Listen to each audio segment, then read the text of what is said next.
أعوذ بالله من الشيطان الرجيم. بسم الله الرحمن الرحيم.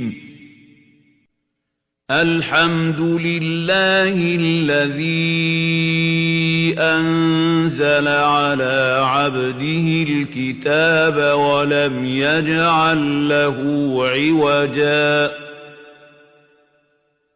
قيما لينذر بأسا شديدا من لدنه ويبشر المؤمنين الذين يعملون الصالحات أن لهم أجرا حسنا ماكثين فيه أبدا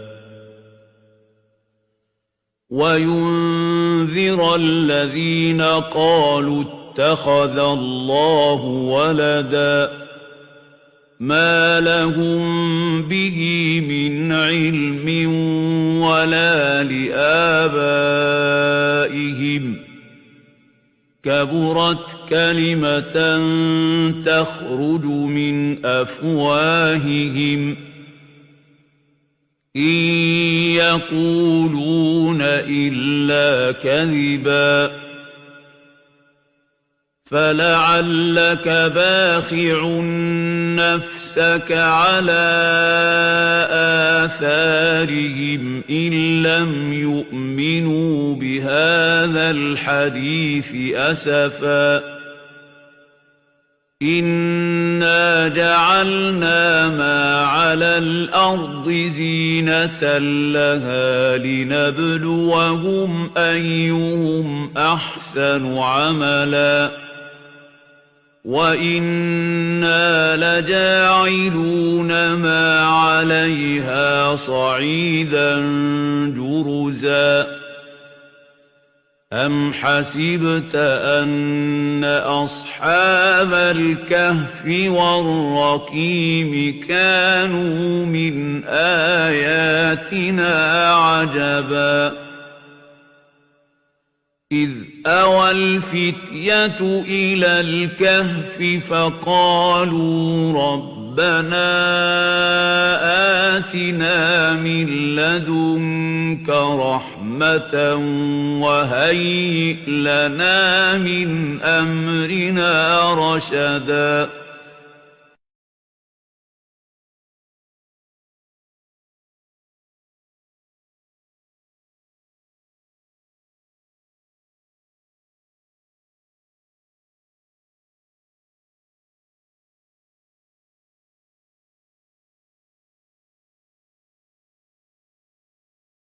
بسم الله الرحمن الرحيم. اللهم صل على سيدنا محمد. اللهم صل على سيدنا محمد. اللهم صل على سيدنا محمد. اللهم صل على سيدنا محمد. اللهم صل على سيدنا محمد. اللهم صل على سيدنا محمد. اللهم صل على سيدنا محمد. اللهم صل على سيدنا محمد. اللهم صل على سيدنا محمد. اللهم صل على سيدنا محمد. اللهم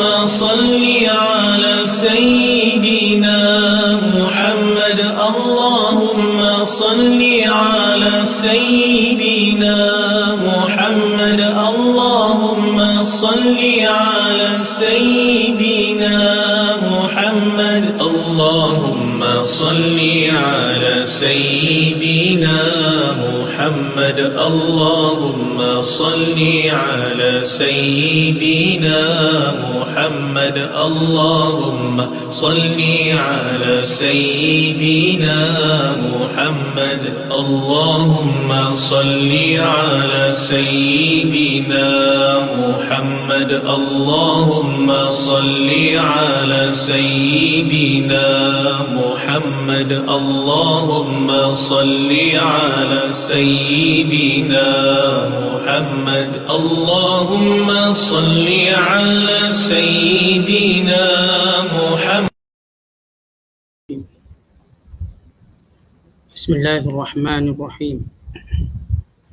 لا يؤاخذكم الله باللغو في أيمانكم ولكن يؤاخذكم بما عقدتم الأيمان فكفارته إطعام 10 مساكين من أوسط ما تطعمون أهليكم أو كسوتهم أو تحرير رقبة ومن لم يجد فصيام 3 أيام ذلك كفارة أيمانكم إذا حلفتم واحفظوا أيمانكم كذلك يبين الله لكم آياته لعلكم تشكرون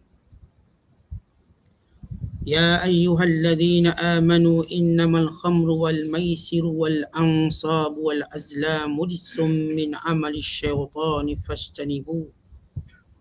فاجتنبوه لعلكم تفلحون إنما يريد الشيطان أن يوقع بينكم العداوة والبغضاء في الخمر والميسر ويصدكم عن ذكر الله وعن الصلاة فهل أنتم منتهون وأطيعوا الله وأطيعوا الرسول واحذروا فإن توليتم فاعلموا أنما على رسولنا البلاغ المبين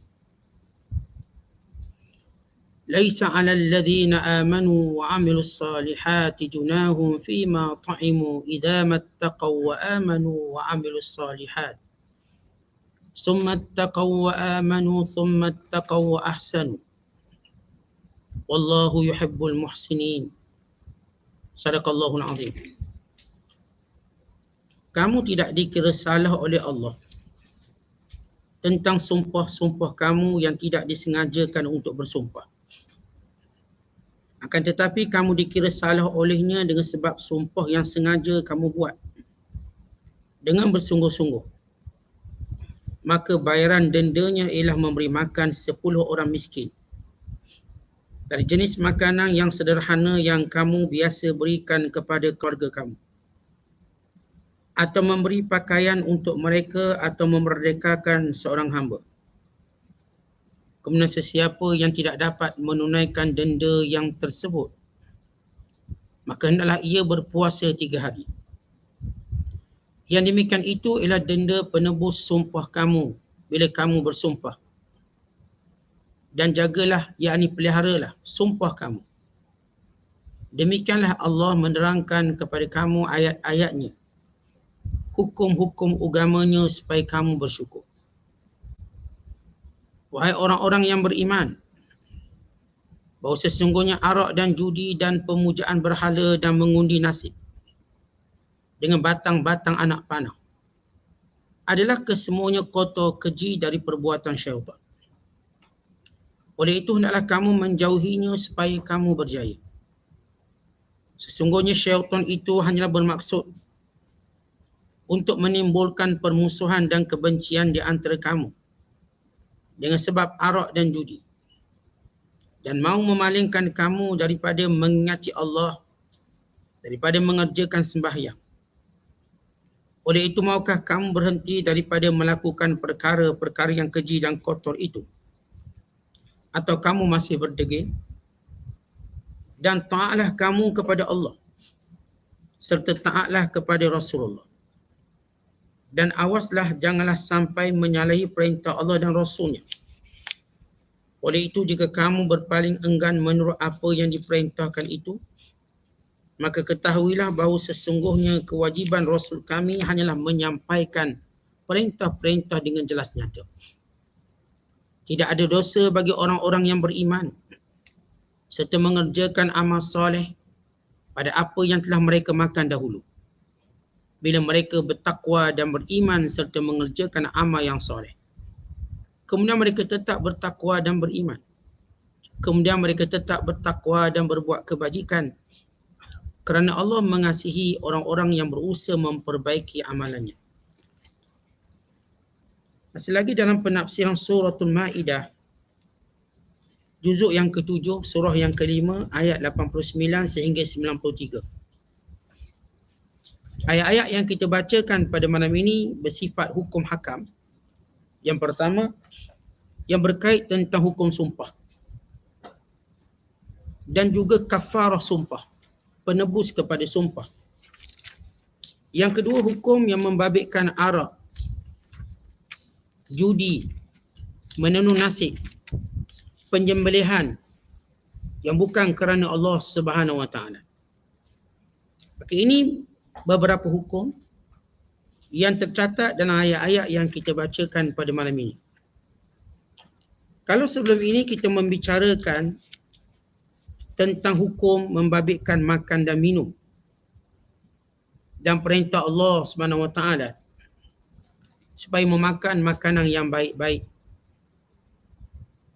dan menjadikan ketakwaan itu asas dalam memilih makanan.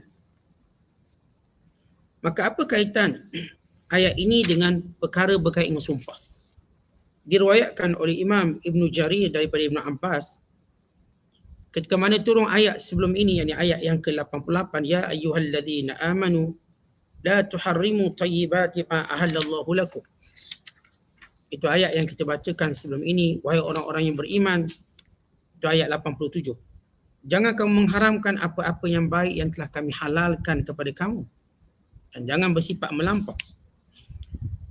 Maka ada sebahagian kaum yang mereka dahulu sebelum turun ayat ini telah mengharamkan diri mereka berkahwin dengan wanita dan bersumpah untuk tidak mahu makan daging. Bila sebahagian daripada orang Islam, mereka cuba nak hidup cara kepadrian dengan tidak mahu berkahwin dan tak nak makan sedap-sedap, tak nak makan daging-daging, tak nak. Mereka cuma nak makan roti, mungkin nak banyak berpuasa. Untuk menguatkan keazaman mereka, mereka bersumpah, demi Allah saya tak akan kahwin. Yang ni pula kata, demi Allah saya tak akan berbuka puasa, saya nak berpuasa sahaja. Yang ni berkata, demi Allah saya tak nak makan daging, memadai saya makan sayur. Allah perintahkan pada ayat 87 makan yang baik-baik. Bila sebahagian orang Islam mengharamkan dirinya makan benda-benda yang baik atas nama zuhud, atas nama takasyuf ataupun belajar untuk hidup secara zuhud dengan maksud tidak mahu makan makanan yang lazat dan sedap, maka mereka mula menyedari kesilapan dan kesalahan mereka. Tapi mereka bertanya bagaimana cara mereka nak keluar daripada sumpah mereka. Sebab mereka bersumpah, demi Allah, wallahi, wabillahi, uqsim billah, saya tak akan makan daging, saya tak akan berbuka puasa, saya tak akan berkahwin. Maka turun ayat tentang sumpah ini. La yu'akhidhukumullahu billaghwi fi aymanikum. Maka ayat ini turun bagi membebaskan orang Islam daripada sumpah yang mereka lakukan. Macam mana cara nak menyelesaikannya? Diriwayatkan bahawa kata Ya'la bin Muslim, aku bertanya pada Sa'id bin Jubair tentang ayat ini. Itu ayat, ya ayyuhalladzina amanu la tuharrimu tayyibati ma ahallallahu lakum. Ila qawlihi ta'ala, la yu'akhidhukumullahu billaghwi fi aymanikum. Maksudnya, apakah kaitan ayat ya ayyuhalladzina amanu la tuharrimu tayyibati ma halalakum? Wahai orang beriman, jangan kamu haramkan makanan yang baik-baik yang telah dihalalkan. Sehinggalah kepada firman Allah, la yu'akhidhukumullah. Allah tidak menghukum kamu berdosa pada sumpah-sumpah kamu, pada sumpah-sumpah yang kamu lakukan tanpa maksud, tanpa niat, tanpa tujuan, tanpa tujuan-tujuan yang tidak baik. Allah tidak menghukum kamu dalam hal itu. Maka ayat ini punya kaitan dengan ayat tentang masalah makan minum. Dan sekaligus menyelesaikan persoalan yang berkait dengan sumpah. Walaupun asal ayat ini turun bagi menjawab persoalan sebahagian orang Islam yang telah bersumpah tak nak makan itu, tak nak makan ini, walau makanan itu tidak diharamkan. Atau bersumpah untuk tidak mau berkahwin, walau ia bukanlah benda yang diharamkan. Maka mereka rasa tertekan macam mana nak keluar dari sumpah. Maka Allah turunkan ayat ini. Kita lihat ayat yang ke-89 ini yang kesemuanya berkisah tentang sumpah dan penyelesaiannya serta pembahagian sumpah. Allah berfirman, la yu'akhidhukumullah. Allah Ta'ala tidak akan menghukum kamu. Kataan yu'akhidhukum, ini Allah tidak akan menurunkan azab kepada kamu, bala kepada kamu, dosa kepada kamu, billagwi fi aimanikum, pada sumpah kamu yang sia-sia. Yang dimaksudkan sumpah yang sia-sia, sumpah yang tidak ada qasad, tidak ada niat. Seumpama percakapan biasa, wallah la wallahi, kalla wallahi billahi. Percakapan biasa yang mereka senantiasa bersumpah. Kalau kita tengok, kita orang Melayu mungkin tak biasa buat. Orang Arab, kalau kita muamalah dengan dia, kita pun nak beli barang dan sebagainya, dia selalu kata, la wallahi, billahi alaika, wallahi.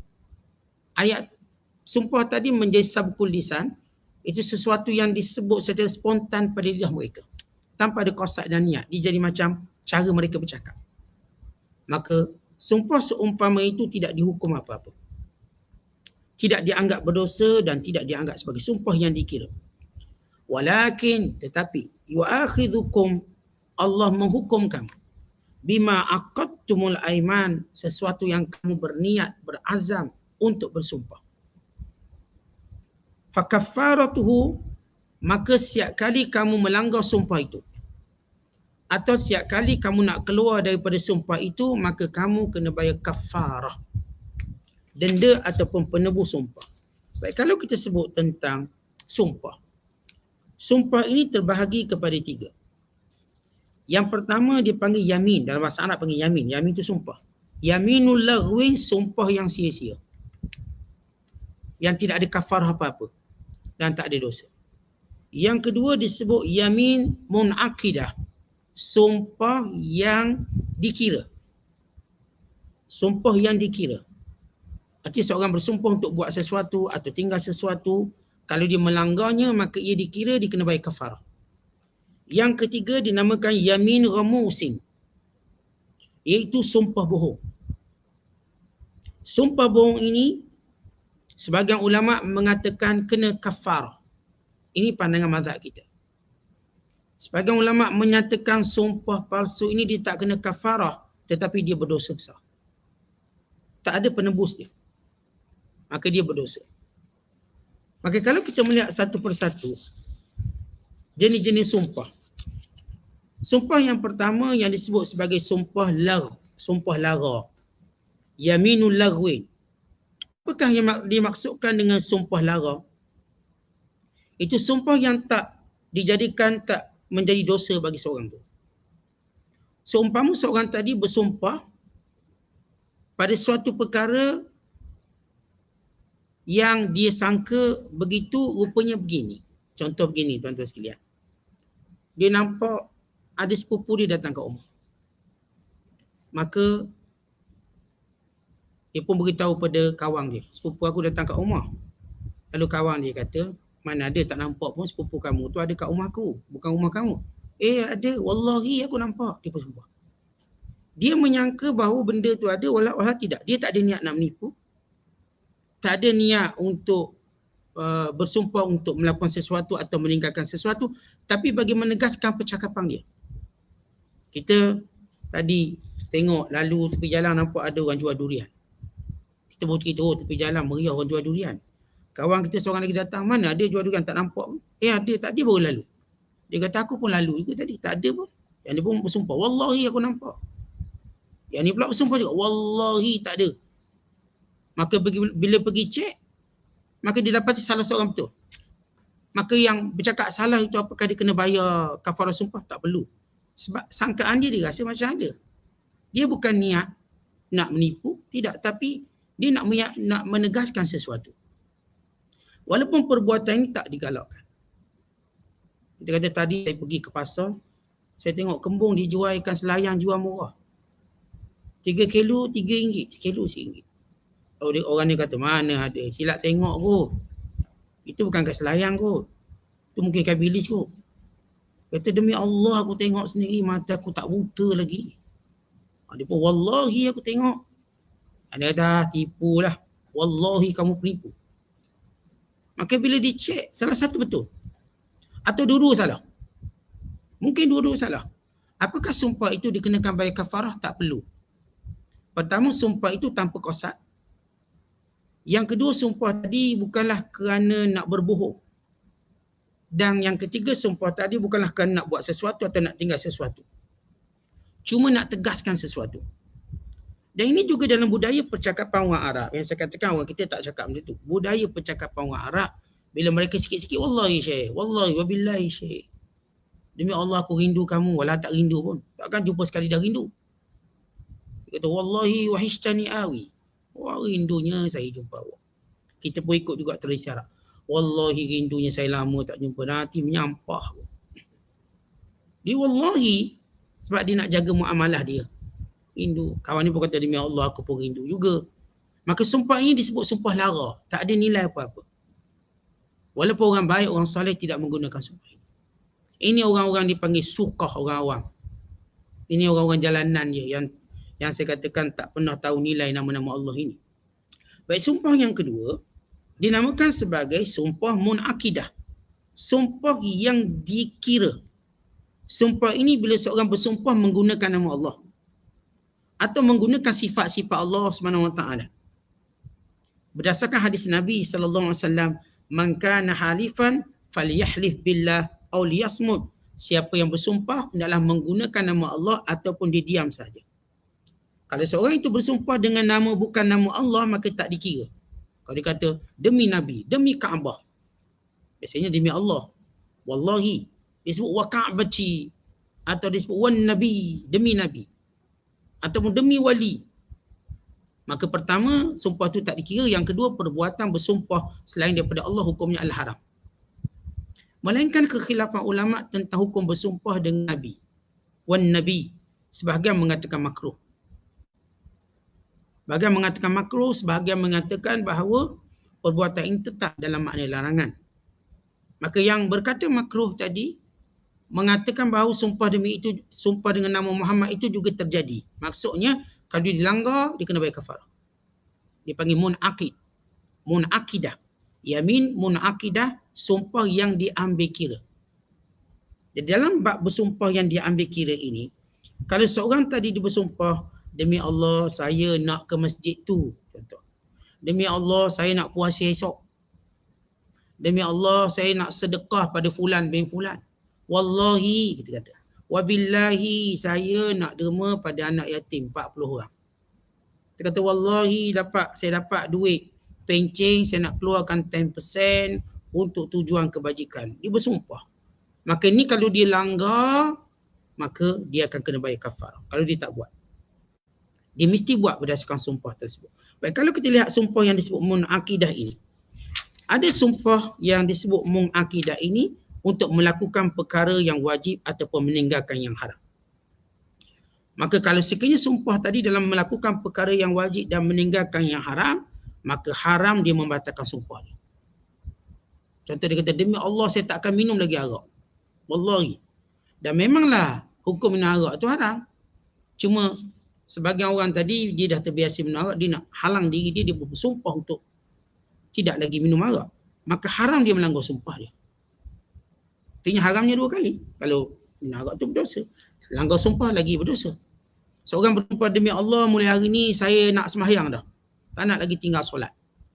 Maka sumpah itu dipanggil sumpah munakidah. Kalau tiba-tiba dia tak solat, dia bukan sekadar wajib qada solat tadi, dia kena bayar kafarah dia. Kafarah sumpah dia. Baik, ini kalau sumpah perkara wajib atau meninggalkan yang haram, maka haram dia melanggar sumpah tersebut. Tapi kalau dilanggar, dia kena kafarah. Dia sampai implikasi perkara wajib yang patut dibuat tadi. Ada sumpah yang bersifat sunat. Seorang tu bersumpah untuk buat benda-benda sunat, seperti dia nak menunaikan janji dia nak tolong orang tu, tolong orang ni. Maka sumpah seumpama ini dianggap sebagai sumpah sunat. Maka makruh dia membatalkan sumpah tersebut. Makruh. Contoh dia niatlah dia sumpah, kalau sekiranya saya ada duit lebih, saya nak tolong orang ni, atau saya nak tolong orang. Tiba dia dia macam tak cukup je duit ni. Lepas tolak cukai LHJM bla bla bla, macam sikit pula. Dia pun tak jadi nak tolong orang. Misalnya, maka sumpah dia untuk buat kesunat itu bagus. Kadang-kadang tuan-tuan, kita tak punya motivasi yang kuat untuk buat benda-benda sunat. Lalu kita bersumpah, saya bersumpah, mula hari ni saya nak puasa Isnin Khamis. Sebab bila kita timbang nampak beratnya melampau-lampau, ni kena puasa ni. Dah terlebih 4 kilo, dia pun bersumpah demi Allah, wallahi mula hari ni hari Khamis saya akan puasa. Tiba dia kata tak jadilah hari Khamis, penatlah nak puasa ni. Dia puasa tu sunat. Dia puasa sunat. Kalau dia kata sumpah nak puasa Ramadan, hal lain. Kalau dia langgar sumpah dia, tak jadilah nak puasa hari Khamis ni Ustaz. Saya nak tukar hari lain lah puasa, hari Arafah lah setiap tahun. Dia dah batalkan setiap hari Khamis. Bila kalau hari Khamis paling kurang 52 hari setahun. Setahun 52 minggu. Kira kami 52 kali. Jika Arafah lah, Arafah tu Ustaz sekali je setahun. Pahalanya 2 tahun. Okay, sedap dia dah. Dia pun dengar Ustaz cerita kelebihan puasa Arafah. Cukup lah. Saya dah puasa 2 tahun. Dia pun nak batalkan sumpah dia. Maka sumpah benda tadi benda sunat. Maka bila dia melanggar sumpah tadi, hukumnya makruh. Makruh lah. Dia sepatutnya melaksanakan benda tadi. Dan kadang-kala sumpah tadi pada perkara harus atau perkara yang kita katakan mubah. Kalau perkara-perkara yang kita katakan mubah, harus. Contoh bersumpah tak nak makan daging. Makan daging harus. Makan tak makan sama. Kalau seorang tu bersumpah demi Allah saya tak nak makan daging. Dalam uruf daging ni maksudnya daging lembu. Kambing masuk tak masuk? Sebab kambing kita tak panggil daging. Kita akan panggil dia daging kambing. Atau ikan. Ikan juga daging. Tapi orang tak panggil daging ikan. Maka kalau sumpah untuk tak nak makan daging, maksud sumpah tadi ialah daging lembu. Daging lain tak termasuk. Melainkan dia niat. Dia niat semua jenis daging. Boleh dikira dia tak boleh makan semua daging. Baik, hukumnya harus. Ia sumpah harus. Kalau dilanggar boleh tak? Boleh langgar. Dan dia kena bayar kafar. Baik, ini sumpah munakidah. Sumpah yang kena bayar kafarah. Yang kalau langgar. Sama ada langgar hukumnya berdosa atau hukumnya harus dan sebagainya, kafarah kena bayar juga. Yang ketiga namanya sumpah ramus, sumpah bohong. Sumpah bohong tadi ialah seorang yang bersumpah untuk mengambil hak orang lain. Seumpamanya saksi-saksi palsu, dia bersumpah demi Allah, saya tahu barang ni milik orang ni, untuk dia bersumpah palsu dalam mahkamah. Seorang isteri misalnya bersumpah palsu, kononnya suaminya menceraikan dia. Wallahi suami saya dah ceraikan saya. Suami dia kata saya tak ceraikan. Perempuan ni bersumpah demi Allah. Maka ini nama apa? Yamin ramus, kalau dia berbohong. Ini kalau dia bohong, sengaja nak suruh biar jatuh talak dia, maka dia nak bersumpah. Atau dia nak ambil harta orang lain, dia bersumpah. Orang tu jatuh duit RM10, dia pun jumpa. Orang ni kata ni duit saya. Ni duit saya lah. Wallahi duit saya, dia bersumpah. Kenapa dia sumpah? Sebab dia nak ambil duit tadi. Maka sumpah ini disebut sebagai sumpah bohong. Ramus ni. Baik, apa implikasi sumpah bohong? Di sisi kebanyakan ulama, sumpah bohong ini berdosa. Tapi tidak ada kafar. Tetapi di sisi mazhab kita Asy-Syafi'i, sumpah ramus, maka ia bukan sekadar berdosa, tetapi dia juga dikenakan kafar.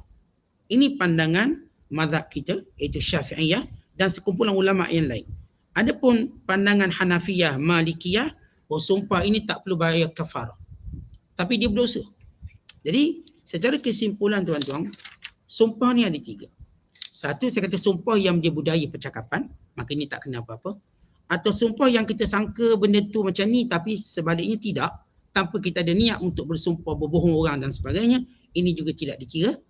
Yang kedua, sumpah untuk buat sesuatu, tinggal sesuatu dengan kesungguhan keazaman kita. Maka sumpah ini bila kita langgar kena bayar kafarah. Yang ketiga, sumpah bohong untuk mengambil hak orang lain ataupun untuk menganiaya orang lain, maka dia pun bersumpah. Dia kata dia Allah, wallahi saya tengok dia ambil duit orang. Dia nak fitnah orang ni, kewibawaan, reputasi. Maka ini namanya sumpah ramus, yaminu ramusin, hukumnya berdosa besar. Apakah kena kafarah ataupun tidak?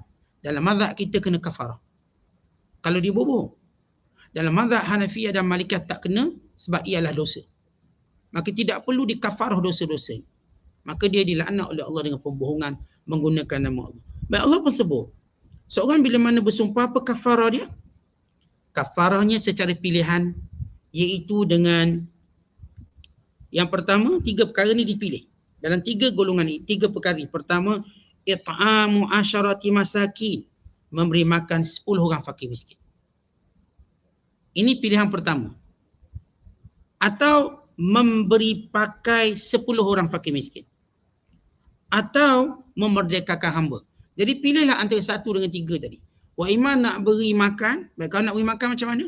Okey, kita beri makan dia, setiap orang tu sebungkus nasi kawuk, contoh. Atau sebungkus nasi PKP, City Travel punya. Ada nasi, ada ikan, ada sayur sikit. Okey, cukup. Ini bagi pada pandangan sebahagian ulama, iaitu nasi dan lauk ataupun disebut roti dan lauk. Ini pandangan Hasan al-Basri. Tapi dalam mazhab kita, memberi makan 10 orang fakir miskin ialah memberi 1 cupak bagi setiap fakir miskin. Secupak bersamaan dengan 1/4 kadar zakat. Maknanya kalau zakat kita RM10, RM2.5. Beri pada 10 orang maknanya RM25. Jadi kita tuan-tuan RM2.5 ni rasa macam tak boleh beli nasi ni. Nasi bajet pun RM3.5. Lebih sikit pun tak apalah. Beli 10 bungkus nasi, makanan yang boleh mengenyangkan dia. Kita tengok ikut budaya lah. Kalau budaya kita makan nasi. Budaya Arab makan roti cicah daging. Cicah kuah daging. Roti canai sekeping, cicah dengan kuah daging. Kima misalnya. 10 orang fakir miskin. Atau, ni pilihan atau memberi pakai 10 orang fakir miskin. Bila sebut pakaian, mengikut uruf juga baju, seluar, kopiah atau serban. Kerana pakaian itu kepala sampai kaki. Maksudnya dia beri pakai seluar, baju dia dan juga kopiah tutup kepala atau serban. Kalau perempuan, tudung, baju dan juga kain dia. Baju kurung lengkap dengan tudung. Tak bagi tudung bawah tak apa, tudung saji pun okey. Bila dia tudung, maksud jenama dia, bukan tudung saji tu, jenama. Bawah ni mahal sangat ni. Jenama dia. Pakaian lengkap seorang muslimat tu tahu lah. Kalau perempuan lah. Maka 10 orang. Baik, kalau tak nak buat yang tu, boleh merdekakan seorang hamba. 3 benda ni pilihan. Boleh bagi makan, boleh bagi pakai, boleh merdekakan hamba. Mana satu nak buat? Terpulang. Kalau seorang tu nak bagi makan, dia bagi makan 10 orang. Kalau seorang tu nak bagi pakaian, dia bagi pakaian 10 orang. Kalau seorang tadi dia nak merdekakan hamba, dia merdekakan hamba. Baik, kalau dia tak berkemampuan dari sudut material ini, maka hendaklah dia berpuasa 3 hari. Fasiyamu salasati ayyam. Puasa 3 hari. Apakah berturut-turut? Tidak syarat berturut-turut. Apakah perlu dilakukan segera? Tidak perlu dilakukan segera, tetapi sebaik-baiknya segera. Once dilanggar sumpah, apakah terus dibayar kafarah 3 hari puasa? Dia ada tempoh dia. Tetapi kalau diawalkan lebih baik. Tapi dikekang menjadi hutang dia dengan Allah Subhanahu Wa Taala. Baik, ini di antara cara bayaran sumpah. Kemudian kata Allah, zalika kafaratu aymanikum. Inilah dia cara bayaran sumpah kamu idza halaftum. Bila mana kamu bersumpah. Wahfadhu aymanakum. Bila kita bersumpah, jagalah sumpah elok-elok. Ini kalau sekiranya sumpah kita pada perkara-perkara yang baik. Tapi kalau kita sumpah benda yang tak baik, contoh kita kata, wallahi demi Allah, saya tak nak lagi ziarah rumah awak. Oh, gaduh sikit. Kita pun bersumpah untuk putuskan silaturahim. Demi Allah, raya ni saya takkan pergi. Kebetulan PKP nasib. Tak payah pergi. Tetapi sumpah putuskan silaturahim ini berdosa. Maka seorang kalau bersumpah benda-benda yang tidak diperintah oleh Allah, sebaik-baiknya dilanggar sumpah. Sabda Nabi sallallahu alaihi wasallam, man halafa fi qati'ati rahimin aw fi ma la yuslih fabirruhu alla yutimma ala dhalika. Siapa yang bersumpah untuk memutuskan silaturahim atau tidak mau berdamai, maka kebaikan sebenar ialah jangan disempurnakan sumpah tadi. Kalau kita kata, Ustaz, saya memang tak ada gidah sama kakak saya. Kenapa saya dah bersumpah, Ustaz? Saya kata, demi Allah, saya bersumpah atas nama Allah, 7 keturunan aku tak pijak rumah kamu. Dia sumpah main 7 keturunan tu. Maka dia wajib. Dia lah turunan yang tak wajib, dia tu wajib. Saya dah bersumpah, Ustaz, wallahi saya tak akan pijak rumah dia. Wallahi saya takkan itu, takkan ini. Baik, silaturahim kan Allah perintah kita hubungkan. Dan yang memutuskan silaturahim ini tak masuk syurga. La yadkhulul jannata qati'ur rahim. Tak akan masuk syurga pemutus silaturahim. Dalam riwayat yang lain kata Nabi SAW, la yadkhulul jannata qattat. Yang suka putus-putus silaturahim tak akan masuk syurga. Atau seorang bersumpah, demi Allah saya tak akan tolong lagi kawan saya, tak nak tolong. Tolong kan benda baik. Kenapa nak sampai peringkat bersumpah pula? Maka sebaik-baiknya kata Nabi SAW, kita batalkan sumpah. Habis kalau kita biar je saya, kamu tak akan bayar kafarah apa-apa. Tapi perbuatan kamu sebahagiannya merugikan, sebahagian dosa. Ada benda yang merugikan, ada benda dosa. Yang merugikan macam mana? Contoh tuan-tuan, kita ada sahabat-sahabat, mungkin layanannya tak berapa menarik. Dia ajak kita datang rumah, kita ingat dia nak jamu kita biryani. Rupanya biskut kering, kita dalam hati. Tak guna punya kawan datang jauh-jauh. Kita pun bersumpah, wallahi aku tak akan pijak lagi rumah dia. Dan ia tak berkait dengan silaturahim. Tapi respon kita terhadap layanan yang kurang baik, kita pun bersumpah. Apakah sumpah ini diharamkan? Tidak. Itu termasuk pada perkara-perkara yang kita katakan merugikan kita. Sebab itu Allah sebut dalam Quran, wala taj'alullah urdatan li'aymanikum. Jangan kamu jadikan sumpah atas nama Allah menghalang untuk kamu buat baik. Kadang-kadang kita tolong orang, bila kita tolong dia ternyata dia tak menghargai kita. Dia fitnah pula kita dalam Facebook. Dia kata kita cari glamour lah pula. Kita tolong dia ikhlas ni. Kita pun kata wallahi saya takkan tolong lagi dia. Biarlah dia mati kering pun saya tak tolong. Baik, boleh tak sumpah macam tu? Harus. Sebab kita nak respon balik kejahatan dia. Tapi rugi tak kita? Rugilah. Masalah dia nak mengukur keikhlasan kita, itu bukan hak dia. Sebab itu Abu Bakar Siddiq waktu bersumpah tidak mahu menolong Mistah sebab Mistah bawa mulut memfitnah. Akhirnya Allah Ta'ala tegur Abu Bakar. Kenapa buat macam ni?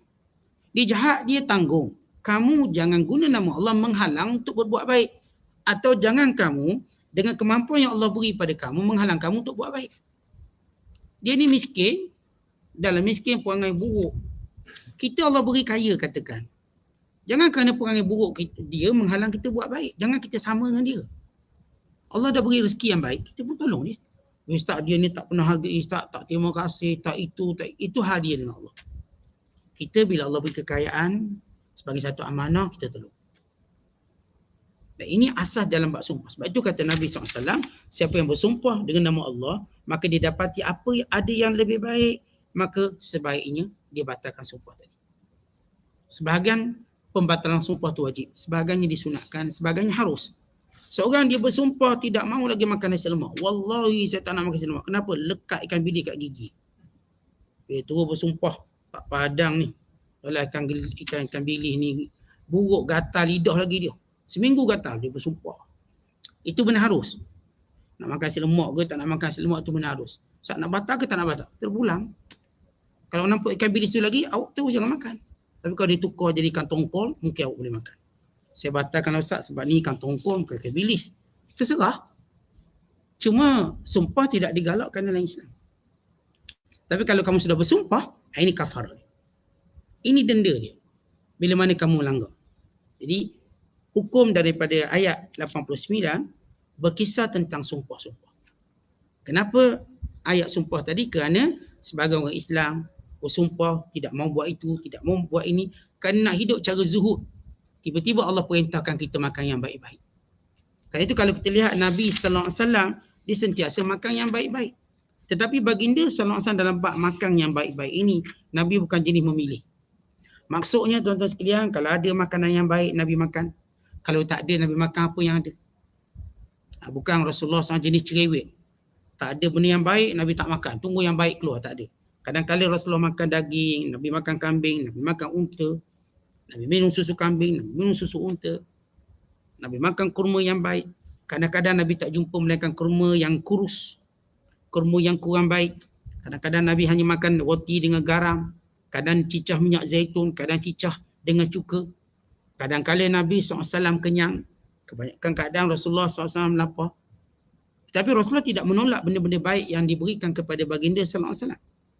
Walaupun kalau kita lihat cara makanan baginda SAW, Nabi lebih suka minum daripada makan. Nabi SAW lebih banyak minum berbanding makan. Bahkan kata Aisyah radhiyallahu ta'ala anha, kana habbas syarab ila Rasulillah SAW al-hul wal barid. Minuman yang paling Rasulullah suka ialah manis lagi sejuk. Macam kita teh ais lah. Tapi bukan teh ais, macam. Nabi suka minum yang manis, kemudian benda itu sejuk, nyaman. Dan ia mudah untuk kita katakan proses penghadaman dan sebagainya. Nabi makan, Nabi Ada makanan baik Nabi SAW makan. Tapi kalau tak ada makanan baik, cuma ada makanan yang kasar, Nabi tak tolak. Jadi ayat apa yang Rasulullah SAW buat bagi membatalkan perbuatan orang tanam zuhud menolak makanan-makanan yang baik. Tidak. Kita kaedah makanan gini tuan-tuan. Ada yang elok kita makan. Kalau orang hidang wayu, kita makan wayu. Kalau orang hidang daging biasa pun kita makan. Kita tak cerewet. Ada makan. Tak ada, kita tak cari. Kita tak payah mimpi-mimpi, tak payah mengigau. Ada duit, kita beli. Tak ada duit, kita cukup yang ni. Maka itu cara kesederhanaan hidup dalam Islam. Tidak kita mengira-ngira, tidak kita memilih-milih. Yang ada kita makan. Yang diangkat kita terima. Begitu cara kita menyantuni makanan. Maka Islam membatalkan perbuatan yang cuba mengharamkan jenis makanan. Dan bila seorang sudah bersumpah, apa dia jalan keluar, maka turun ayat tentang menangani cara-cara sumpah.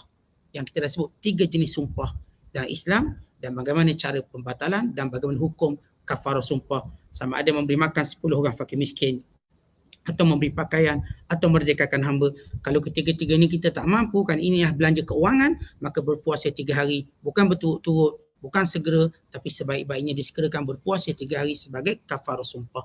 Wallahu a'lam bishawab. Assalamualaikum warahmatullahi wabarakatuh.